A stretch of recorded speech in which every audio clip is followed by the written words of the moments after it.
بسم اللہ الرحمن الرحیم۔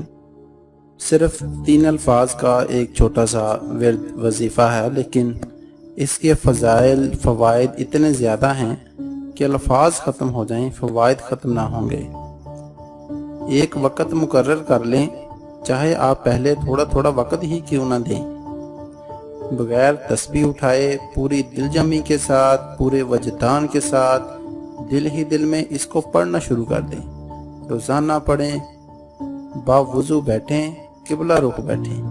اگر کبھی جو وقت اور جگہ مقرر ہے اس میں کمی بیشی ہو بھی جائے تو بھی کوئی حرج نہیں، وقت بدل بھی سکتا ہے، جگہ بھی بدل سکتی ہے، لیکن اس کو پڑھنا نہ چھوڑیں۔ اب چلتے ہیں الفاظ کی جانب۔ الفاظ ہیں، دھیان سے سنیے گا، اسکرین پر بھی چل رہے ہیں۔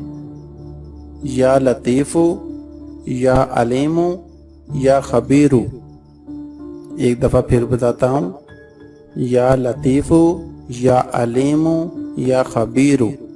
ان کو زیر زبر پیش کے ساتھ پورا پورا ادا کرنا ہے۔